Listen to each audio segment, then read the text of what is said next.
చేతమునందు మార్దవము. ఇవాళ పొద్దునే 6:30 నుండి గంట పాటు ఈ పరమ పవిత్రమైన మార్గశిర శుద్ధ ఏకాదశి హిందూ ధర్మానికే ఆలంబనం.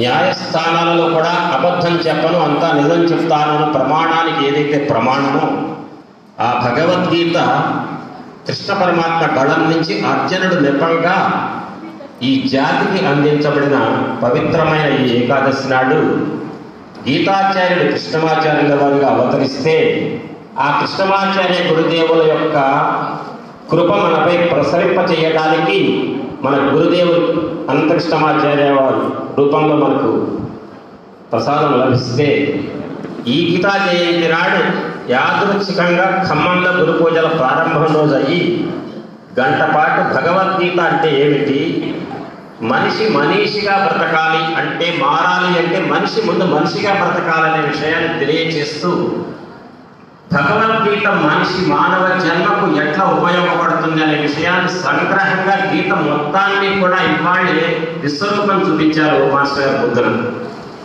ఆ నోటి నుంచి వెలువడినటువంటి గళం నుంచి వెలువడిన మాట ప్రతివారు ఈరోజు గీత యొక్క అనుగ్రహానికి పాత్రలు అయి ఉంటారు, అది నా విశ్వాసం.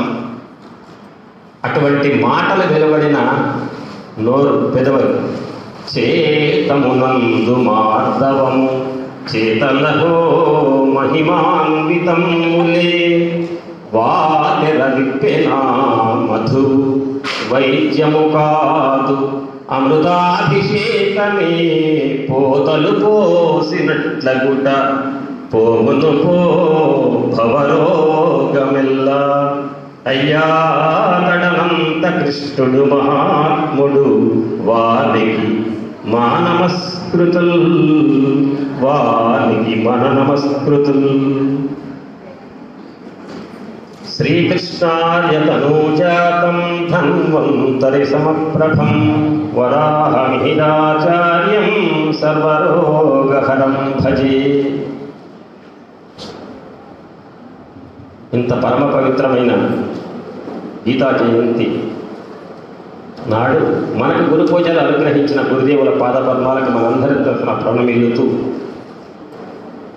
పొద్దున గీత వైభవాన్ని మొత్తం చెప్తూ అందరికీ ఒక్కొక్క విధంగా చురక అంటించబడింది. ఆ చురక దేనికి అంటే మనలో ఉన్నటువంటి వంకరలు ఏమంటే దహనం కావడానికి ఆ చురకలు ఉపయోగపడతాయి. వంకరతనం వదులుకో, నీ నుంచి ఏం చేయబడాలో అన్నీ చేయబడతాయి. నేను చేస్తున్నాను అనుకోకు, నేను ఉపన్యాసం చెప్తున్నాను అనుకోవద్దు, అనుకుంటే ఉపన్యాసం చెప్పలేను. వంకరతనం మానుకోవటము అంటే నాదంటూ లేదు అనే సమర్పణ భావాన్ని గురుదేవుల పాదపద్మాలకు సమర్పిస్తే నీ చేత ఏమి చేయాలా గురుదేవుల అనుగ్రహమే మాకు పనికొస్తుంది. అటువంటి వంకరతనానికి ఇంకొక పేరు ఏంటంటే క్రూరత్వం, కఠినత్వం. ఆ క్రూరత్వము, కఠినత్వము, వంకరతనము అనేది లేనివాడిని ఏమనాలి అంటే క్రూరుడు కానివాడు అక్రూరుడు. ఆ అక్రూరుడు ఎవరు అంటే శ్రీమద్ భాగవతంలో చెప్పబడినటువంటి నైర్బల్యానికి ప్రతీక. ఆ అక్రూరుడు యొక్క భాగవతంలో ఒక ప్రత్యేక సందర్భంలో అక్రూరుడు అనేవారు కంస మహారాజు దగ్గర ఉంటే ఆ అక్రూరుడు అనేటువంటి నిర్మలత్వంతో సత్వగుణ ప్రధానంగా ఉన్నటువంటి ఆ మహానుభావుడైన కృష్ణ భక్తుడిని కృష్ణ పరమాత్మ ఉన్న బృందావనానికి మధుర నుంచి పంపించాడు కంస మహారాజు.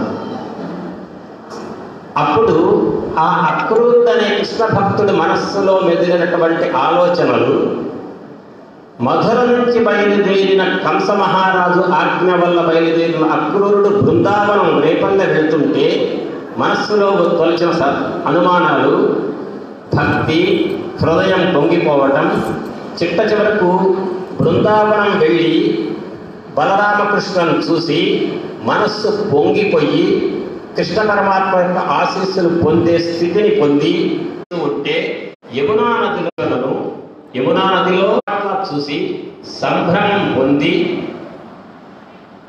కృష్ణ పరమాత్మ యొక్క సర్వాంతర్యామిత్వాన్ని అర్థం చేసుకున్నాడా లేదా అన్న అనుమానం అక్కడ ఊగిసలాడుతుంటే, బుద్ధి ప్రధానంగా పనిచేస్తుంటే, కృష్ణతత్వం అనే జగద్గురు తత్వం మనల్ని ఎట్లయితే గురు పూజలలో గురు చేస్తారో, జగద్గురు కృష్ణ పరమాత్మ కూడా అక్రూరుడు వంటి భగవంతుడి యొక్క భక్తుడిని కూడా సంభ్రమాలకు గురి చేసినటువంటి సన్నివేశంతో కూడుకున్న కథా సంవిధానాన్ని ఈ రోజుల్లో గురువు గారు ఈనాటి గురు పూజలలో నాతో ఇచ్చిన ఆ గీతా వాక్యాలలో గీత యొక్క వైభవాన్ని చెప్తూ, ఇప్పుడు నేను చెప్పాలనుకుంటున్నట్టే మాచే